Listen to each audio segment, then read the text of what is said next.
Hey guys, welcome back. Episode 17, Ticket 2 sits. We're live here at Ugly Joe's in Kansas City and State Line. Myself, Tolan, same place as last time. Justin Price, the priest. We're here for you. We're going to start with sits at quarterback. What do you have for quarterback sits? Justin Priest. We'll go with Andy Dalton. Okay, Tennessee defense will have 10 points per contest to opposing quarterbacks thus far. Obviously, AJ Green's questionable. Depending on whether he plays or not, I still don't foresee Andy Dalton keeping up with what he's been doing. Another issue, obviously, is Giovanni Bernard has emerged as a viable number one running back, and his rankings are justified as such, top 10. I think they're going to be more of a run, especially when it gets cold. So I agree with Dalton too. He's a sit for me. Thank you. Oh, a sweet brew refilled by the Lord's nectar. The nectar of the gods on high. And then I'm going to go with Ben Roethlisberger. Main reason why they're going up against the Carolina Panthers. Again, I think Carolina's defense, between them and Seattle, are just on a tier above everybody else. They've looked good so far. You know, that's all I got. There's no other justification than Roethlisberger other than playing the freaking Seahawks. So, boom. I agree on Dalton. Sit him. I don't like that start at all. He's going to look bad. He's probably going to be without AJ Green, without Marvin Jones, without Tyler Eifert still. When you only have Mohamed Sanu and Giovanni Bernard, you can still be productive. You showed that. But if you have better options, start him. If they could only sign TJ Hushmanzada and Chad Johnson. TJ, who's your grandmother? And Chad Johnson for 1 week. Chad Ocho Cinco. Quick, put some sombreros over our heads. Quick. All right, all the Mexican and Hispanic people hate me. Anyway, let's keep going. Jake Locker is my moderate risk play of the week. I know he looked good in week 1. Week 2, he looks bad. Reality check. I think if you're streaming quarterbacks, he's got a bad matchup this week. Who the hell do they play? Cowboys? Who does Tennessee play? God damn, he's got a horrible matchup. I totally forgot who they play. Eli Manning, also my super high risk. If you're in a league starting Eli Manning, then your team is just like the worst I've ever heard of. That actually happened to me. I had RG3 done for 8 weeks. Oh, God. Cut him. Stuck with Eli Manning.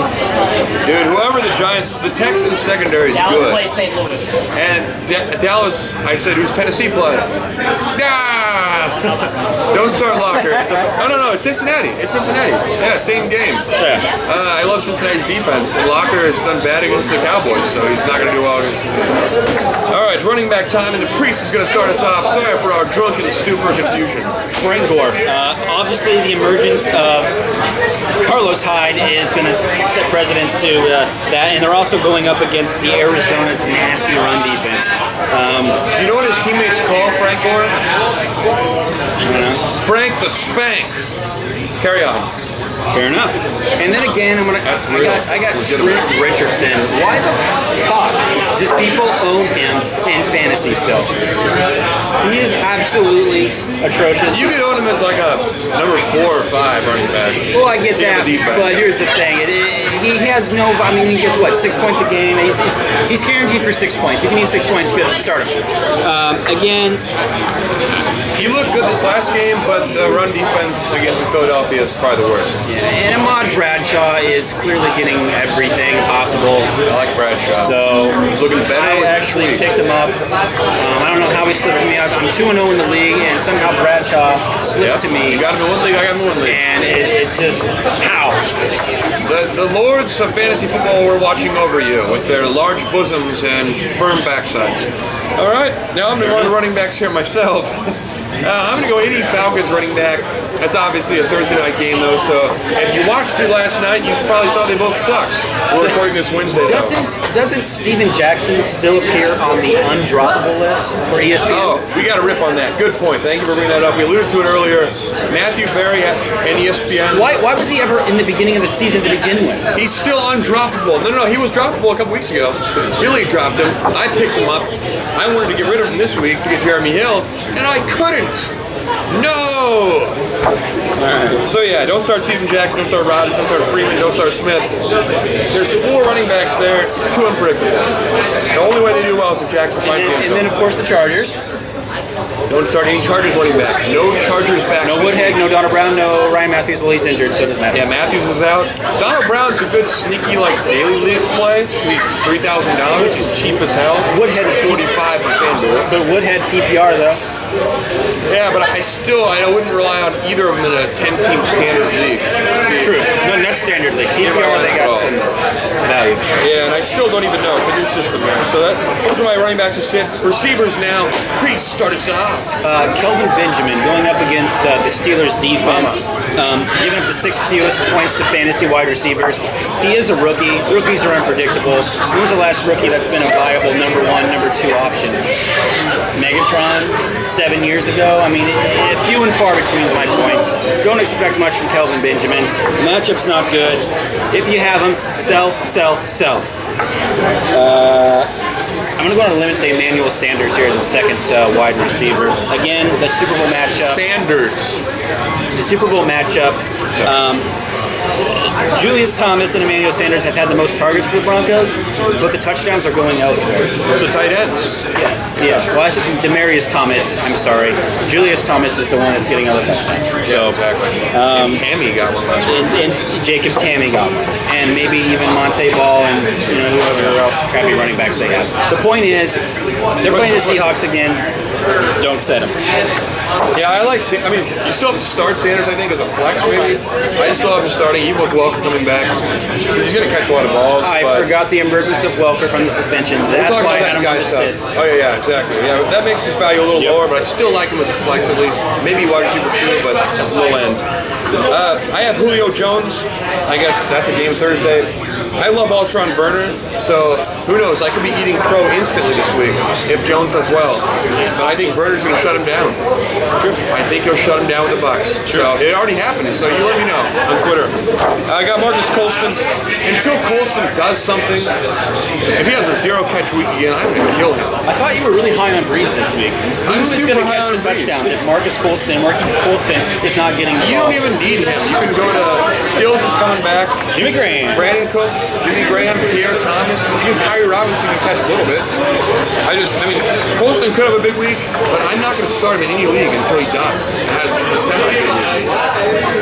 And my last boy, James Jones, back-to-back weeks for a touchdown. Number 1 target, Derek Carr. Looks like a stud. He's heading to Revis Island. And he plays for the Raiders. So that enough said is I don't own a single Raider, and I haven't owned a single Raider in many years. And the reason why, they all freaking suck. Yeah, I don't mind Jones as a backup for a flex play, but I wouldn't start him this week against Revis. Too risky. Yeah. Revis shut down Greg Jennings last week. He looks to be in mid-season form. I respect him. Tight ends, let's rock it. I got the Detroit Lions. The only reason why, Matthew Stafford, I get the high-powered potent offense, but they've only had 3 points combined, I believe, every single game. Most mathematical The issue is their tight ends don't get targets. They don't get looks. It's more of the wide receivers. Golden Tate, Calvin Johnson. Yep. I'm probably missing somebody who doesn't.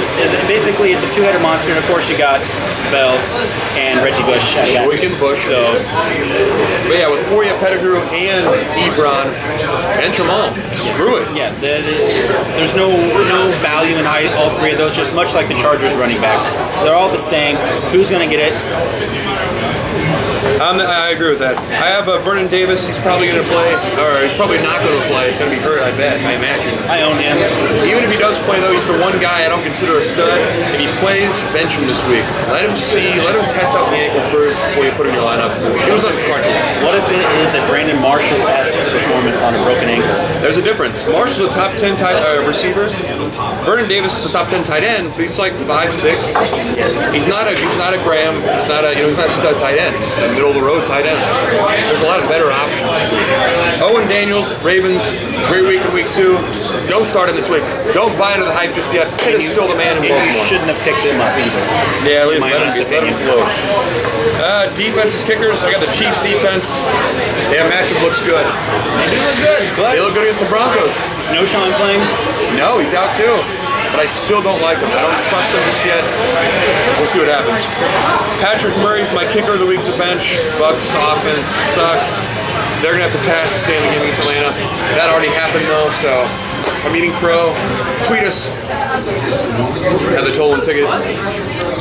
And I don't know. Make fun of me. That's all we mock me for being a bad person. Stay tuned for the guy stuff, which we always will rip on Trent Richardson and Johnny Manziel. At the Tolan ticket on Twitter. Ticket 3 coming up.